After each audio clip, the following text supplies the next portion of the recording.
There are wounds that leave no blood, yet quietly change the way a person sees the world. I never truly understood that until the day Sabrina disappeared from the company lobby, carrying nothing but an empty gaze that seemed to have lost everything it once believed in from the outside. Her life appeared stable. A senior marketing executive at Orion Technologies, a booming tech company in Silicon Valley, with a bright open office, lively brainstorming sessions filled with laughter, and a promising future ahead. Sabrina was not only skilled at her work, but also possessed a quiet strength that earned the genuine respect of everyone who had ever worked with her. She had led many emotional marketing campaigns, turning dry, technical products into stories that touched the hearts of customers. I still remember during a New Year meeting, Mr. Caldwell, the CEO, personally shook Sabrina's hand in front of hundreds of employees, praising her as a rare gem who could build lasting relationships between the brand and its users. Those compliments, along with countless late nights she spent at the office and the times she silently revised her colleagues' proposals to perfect a project, made her an irreplaceable part of Orion, at least in the eyes of people like me and Joe Whitman, the warm-hearted senior who shared her row of desks. Sabrina was never the type to show off. She did not take selfies by the company elevator, nor did she boast about her achievements or engage in the hushed gossip groups that thrived in corporate corners. For her, real value lay in the results she achieved and the lasting bonds built through sincerity. I once overheard her whisper after a long overtime evening that true success was being able to sleep peacefully each night, knowing she had never sold out anyone's trust. Words like those were rare in these times. That was why her downfall later made me realize that sometimes the ones who trust the most are also the ones who fall the hardest. That February, Orion launched an internal contest seeking breakthrough marketing initiatives. The prize was a nomination for head of strategy, along with a salary raise and a seat on the product council. Sabrina quietly entered with her project, Feel It First, a bold emotional marketing strategy connecting tech products to real user experiences. I can still recall the night before the submission deadline, seeing her at the far end of the 17th floor meeting room, fingers flying across the keyboard, her eyes lit by a fire only those who truly loved their craft could understand. In a world as fiercely competitive and full of hidden maneuvers as Orion, such passion was both a strength and a deadly vulnerability. On the day of the results announcement, the main lobby was packed. Mr. Caldwell stepped onto the stage, holding the microphone with his usual confident smile. He introduced the winner, the person with the most groundbreaking idea, Mia Collins. I saw Sabrina's brief look of surprise, quickly replaced by a polite smile. But as Mia began presenting the Feel It First campaign, claiming it as her own personal initiative, slide by slide, slogan by slogan, every piece was exactly what Sabrina had poured her soul into. The room erupted into applause.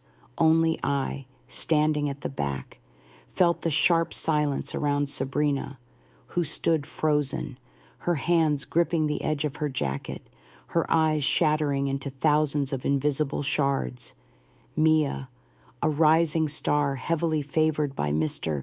Caldwell, had stolen Sabrina's work without a flicker of hesitation. At first, I thought maybe there was still hope, that the management would launch a fair investigation.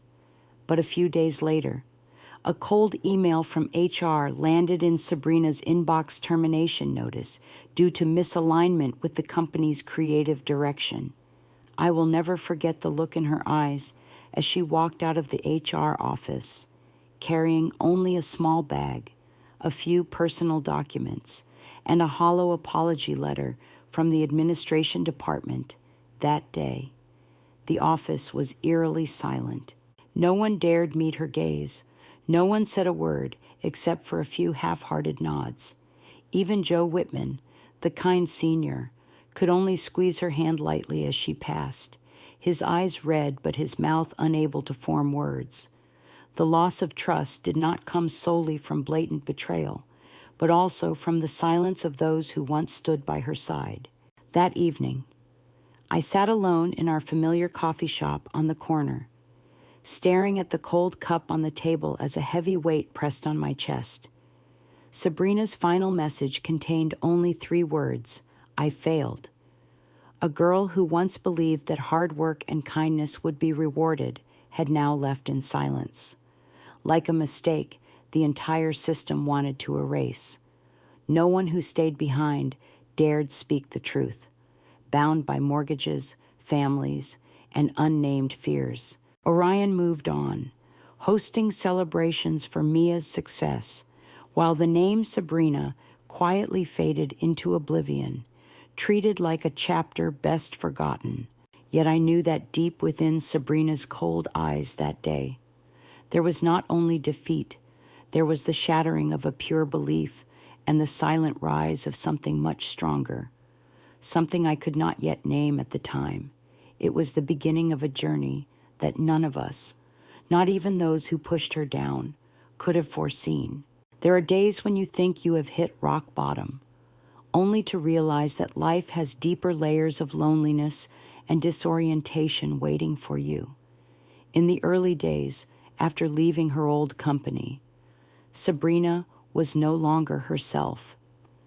She wandered around her tiny rented apartment in the suburbs, the moving boxes still unpacked, the coffee cup left cold on the table, and the phone lying silent, as if the flood of work calls had never existed. The occasional messages of concern gradually faded away, until even those disappeared, as if losing a job title also meant vanishing from the orbit of those who once called her a teammate. The feeling of betrayal did not just stem from having her work stolen or being fired, but from the terrifying speed at which those once solid relationships turned their backs. The following weeks passed like a heavy mist. Sabrina locked herself inside, refusing social gatherings, turning down even job interviews, because she knew that unless she reclaimed her true value, every new beginning would only be a repetition of the same failure under a different name. She spent hours in front of her computer screen, not to write resumes, but to read, to research, to dissect the latest trends in emotional marketing, and to ask herself why she had been right in thinking, but wrong in trusting. Through the long nights, the pale light of the screen reflected onto her haggard face, her eyes hollow, but her gaze growing sharper and colder. One rainy afternoon in March, when even the sound of raindrops against the metal roof was not enough to drown out the silence of the room, Sabrina unexpectedly received an email. It was from Joe Whitman. The message was brief, but enough to awaken something long suppressed inside her. I still believe in you, and I think we are not done yet.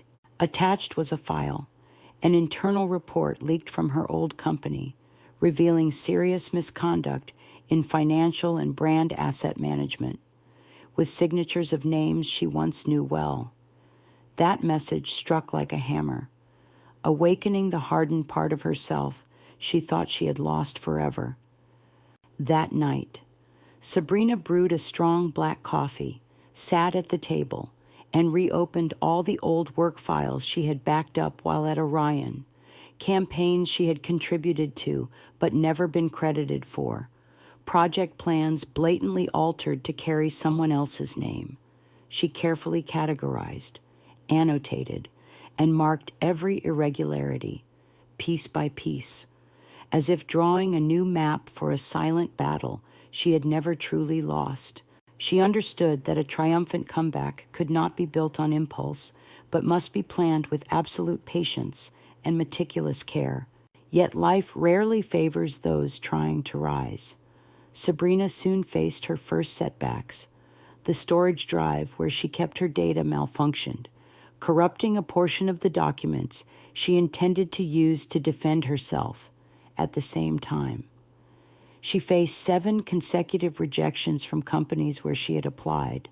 No one said it outright, but she knew the rumor about her incompatibility with creative directions had spread further than she imagined. In the tech world, although vast, bad news traveled faster than wildfire. The cautious looks from recruiters made Sabrina realize that if she did not build her own path, no one else would save her from this spiral of failure. One night, while scrolling through old news articles online, Sabrina stumbled upon an analysis of post-pandemic emotional marketing trends. People had started believing more in authenticity, in real stories about real people, rather than polished and hollow campaigns. An idea flashed in her mind, clear and sudden like lightning, slicing through thick darkness. Why beg to join companies that had turned their backs when she could create a space where her real values could shine? A plan for a startup began to take shape silently but firmly in Sabrina's mind, without flashy tricks.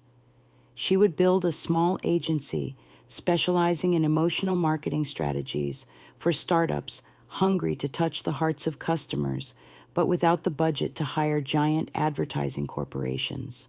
She took a blank sheet of paper and sketched a rough diagram: the company name, its direction, the target clients, step-by-step approach strategies. Each word forming under her pen was a heartbeat, reviving in a chest that had long gone cold. Sabrina decided to name the project Rooted, signifying that all sustainable success must start from the roots of sincerity. But she knew it would not be easy. No one would hand an opportunity to someone marked by her old company as a failure. She would need to create real value, undeniable results, before hoping for any recognition.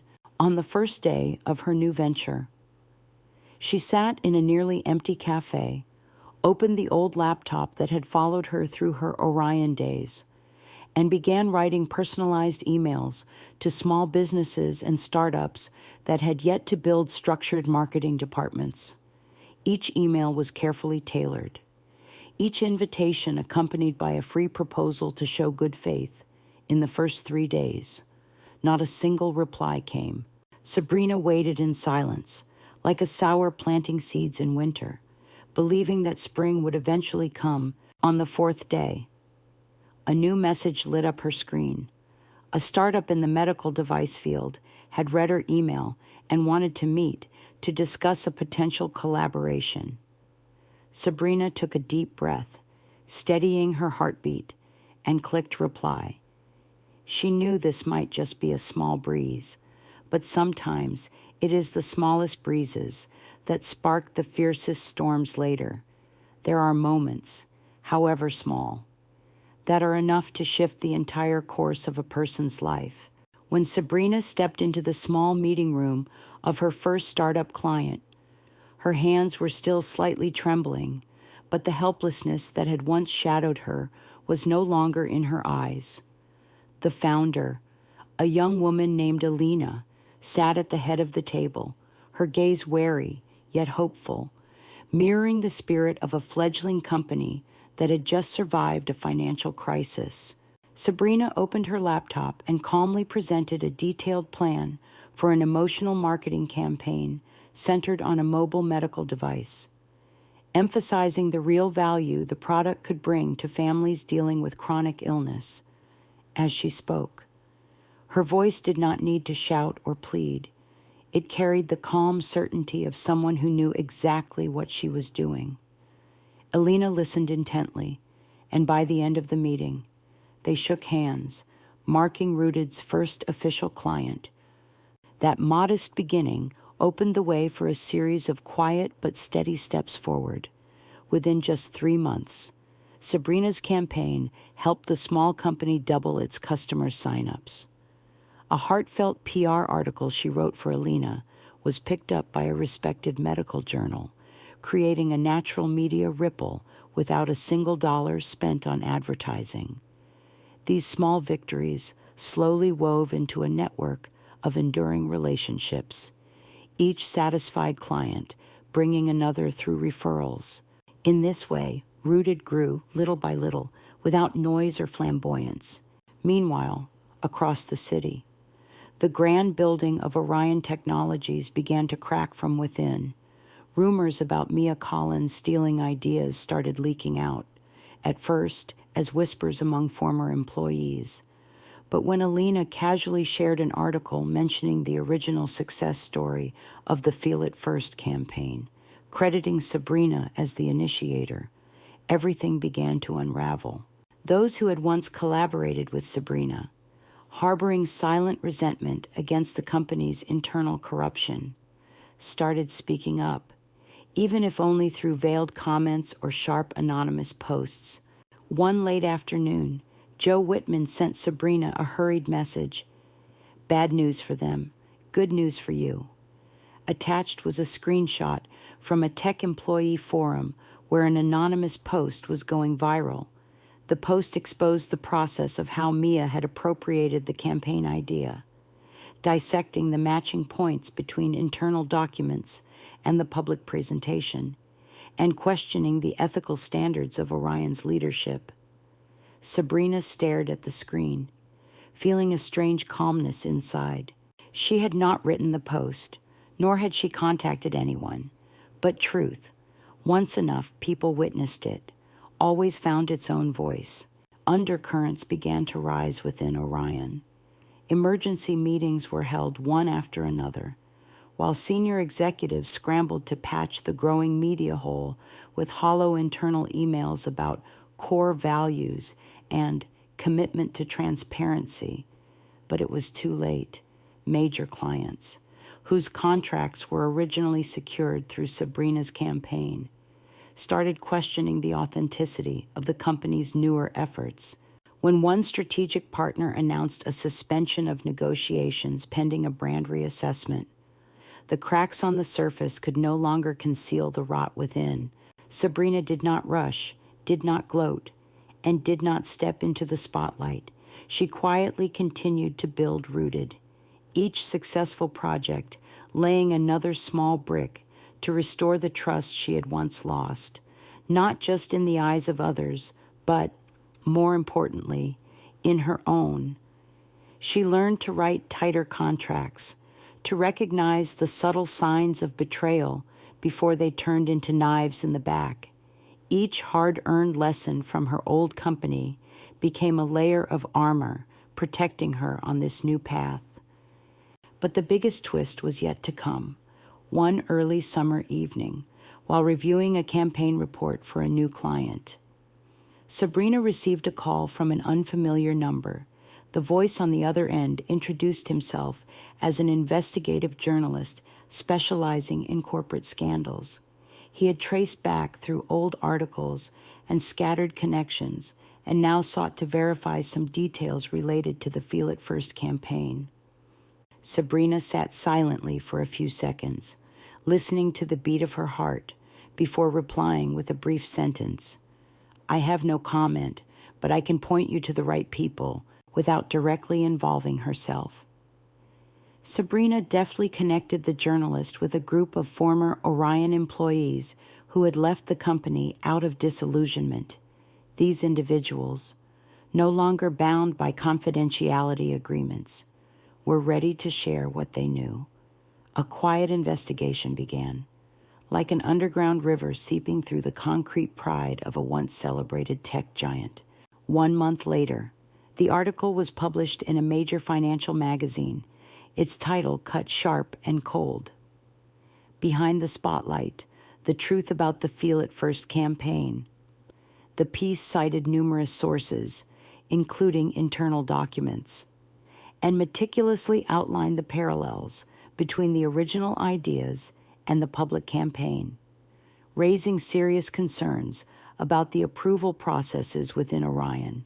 Although Sabrina's name was never mentioned directly, those who knew the story needed no further explanation.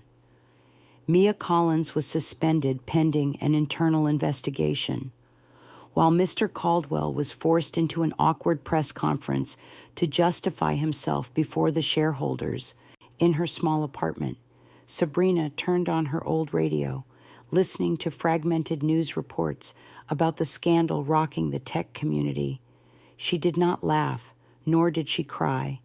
She simply sat there, hands wrapped around a warm cup of coffee, feeling the heat slowly seep from her palms into her heart. She knew this battle was not yet over, but for the first time in many long months, she no longer felt alone. Outside her window, the city lights blurred in the misty night, streaks of amber and gold stretching into the distance like the quiet traces of something good, slowly finding its way back. There are moments, not loud or dramatic, yet powerful enough to mark an irreversible transformation in a person's life. For Sabrina, that turning point came on a dark October morning, as if the heavy sky itself was foreshadowing a change that could no longer be avoided.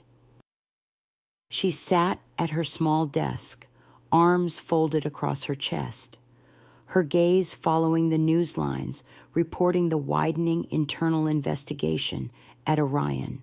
The news of Mia Collins's suspension was no longer rumor, but officially confirmed in writing, causing the company's stock price to plunge over 3 consecutive trading sessions. What stood out was that the name Rooted was unexpectedly mentioned in an independent analysis about emerging agencies, where real stories and sincere emotional marketing campaigns were quietly reshaping the market. Sabrina read those lines, and deep inside her, a wave stirred, not out of pride, but because, for the first time, her true worth was being recognized by people who had no knowledge of the pain she once endured. From a one-woman company, Rooted had grown into a small team of 5, each member carrying a past marked by rejection or being underestimated elsewhere. Sabrina's way of recruiting was as unique as her journey, not based on flashy resumes, but on sincerity. On the way, one spoke about failure and about finding the strength to rise again from ashes. She believed emotional marketing could only touch others' hearts when it came from souls that had been broken but still knew how to love life. New projects poured in, without loud advertising, only through real stories told properly and an unwavering attitude against pretentiousness. But Sabrina understood that a true comeback was not just about recovery. It was about moving farther than she had ever gone before.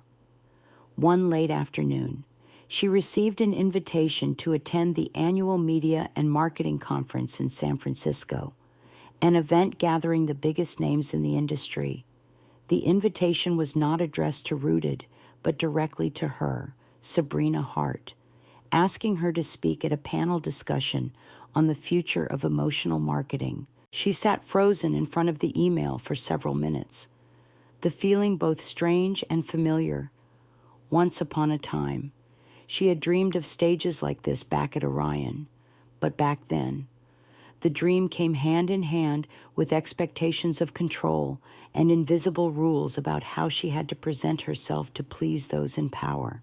Now, this invitation came not because she belonged to any corporation, but because she represented a new way of working and living that the world was desperate to rediscover after so much deception. Deciding to accept the invitation was not easy. A part of her still hesitated, still remembered the cold looks and the hands that once gripped tightly, only to later let go without a trace of regret. Yet, one night, sitting with her new team, seeing the trust shining in the young faces around her, she realized that if she did not step out of the shadow of the past, she would forever be trapped in the memories of what had been lost. The major turning points in life did not come from hiding, but from daring to face them, daring to step forward even when your hands still trembled. She agreed to attend the conference in the weeks leading up to the event. Sabrina poured her heart into writing her speech. It was not to be a hollow address, nor a boastful parade of achievements, but the true story of a journey from the depths of failure back to finding herself. She wrote each sentence as if speaking to her younger self, the one who once cried alone in a small apartment, believing the whole world had turned its back. She did not hide the wounds, nor embellish the victories. She spoke about betrayal, about her former company, about lost trust, but more importantly, she spoke about how a person could reclaim their true value without ever needing to become someone else's copy. The day of the conference arrived, and the sky over San Francisco was an unusually clear blue. Sabrina walked into the convention center, clutching her speech notes, moving among faces she had only ever seen through computer screens. No one recognized her immediately. She no longer wore the stiff suits of the past, nor cloaked herself in expensive brands as a shield. She was simply herself, in a plain dress, carrying the calm look of someone who knew that true worth was never something worn on the outside. When it was Sabrina's turn to step onto the stage, the hall of over 300 people fell into silence. She stood there, the light casting her features into sharp relief, and began not with a grand opening, but with a simple question.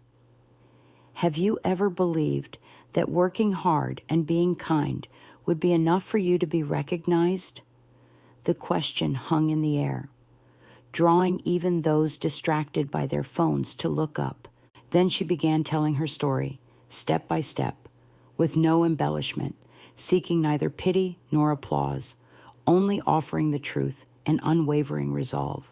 When she spoke of being sabotaged, fired, and having her work stolen, the hall grew even quieter.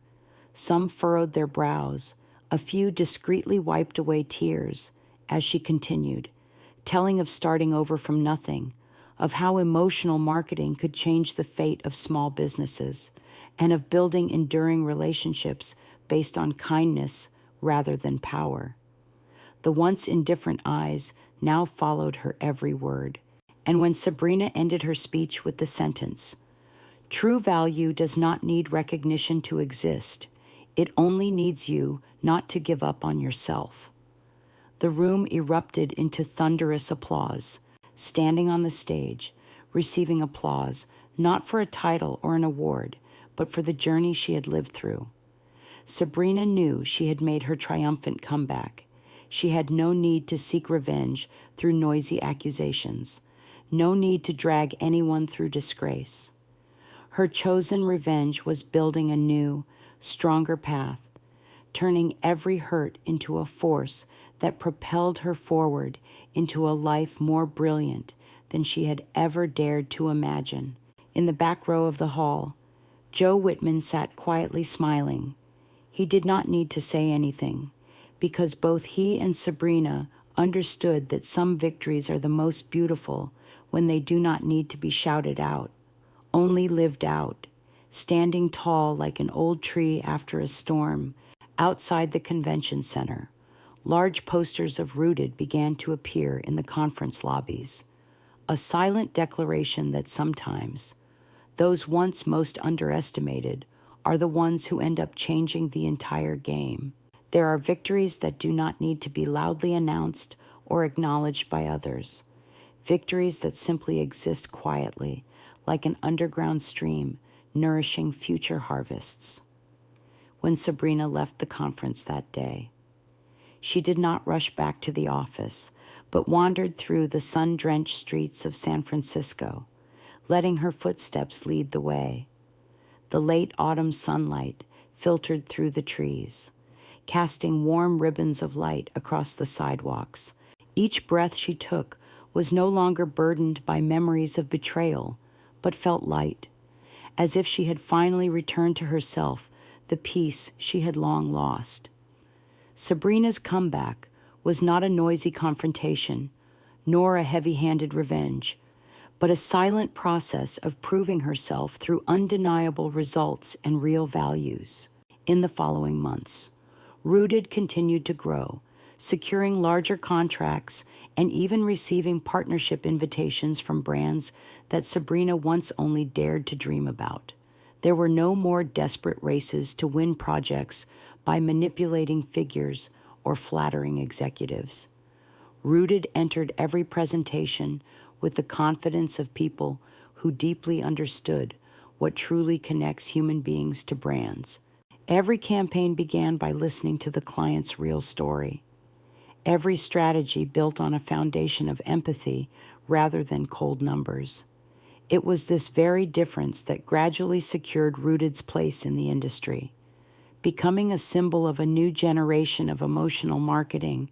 Meanwhile, in another corner of the corporate world, those who had once betrayed Sabrina began to feel the price of their actions.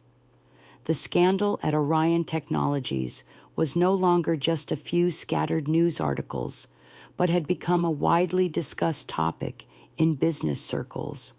Mr. Caldwell, once boasting as the architect of success, was forced to resign after an independent investigation concluded there were signs of financial mismanagement. Mia Collins, who had shamelessly stolen Sabrina's work, was pushed out of all important projects, her reputation collapsing overnight.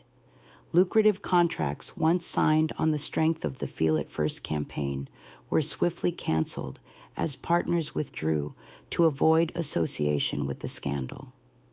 Orion, once a rising star, quickly became a cautionary tale about businesses that disregard ethics and trust. Sabrina never contacted the press, never spoke out against anyone, and never posted on social media to allude to the past.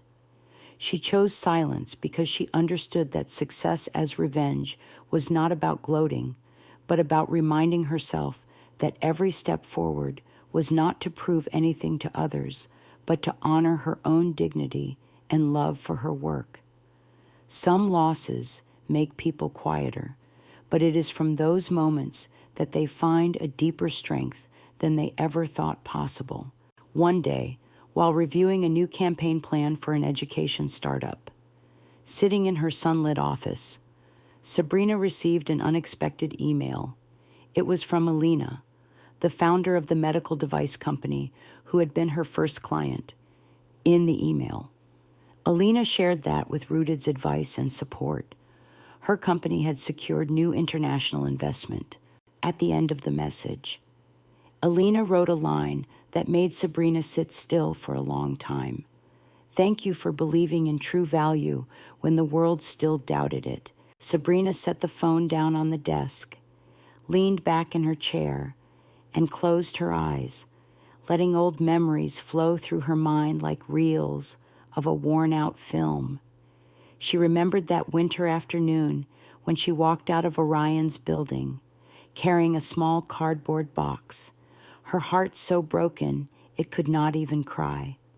She remembered the long nights spent staring at an empty screen, wondering what, if anything, remained after everything was stripped away. And now, bathed in sunlight streaming through the window, she understood that what remained were the most precious things, the things no one could steal, the things no amount of money, fame, or fleeting glory could ever buy. That afternoon, as the team at Rooted slowly left for home or personal appointments, Sabrina stayed behind alone, standing in front of the large whiteboard where she often sketched out ideas.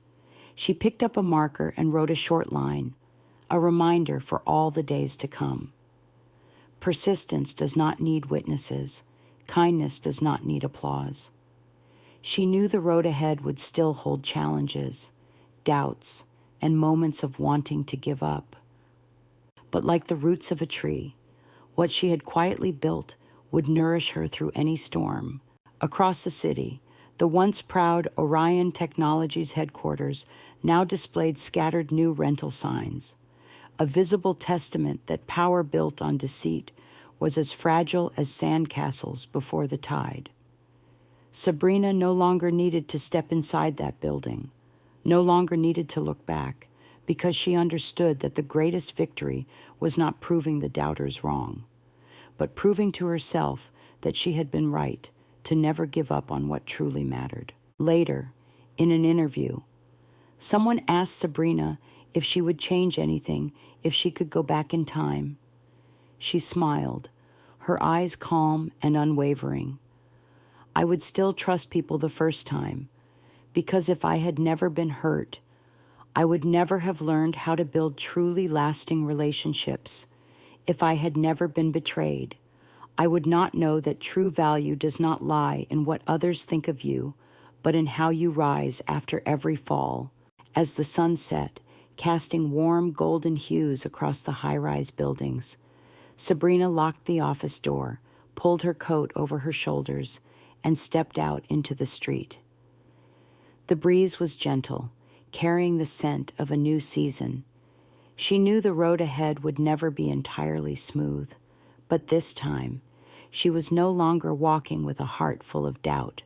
She walked with the quiet peace of someone who had truly found herself through all the losses. Because in the end, what remains after everything else fades is the truth, and only truth can lead us to relationships that endure, to new beginnings that time cannot erase. And if you find yourself standing at the edge of despair, just remember that sometimes the most precious things are not found on roads lined with flowers, but along solitary journeys through the storm,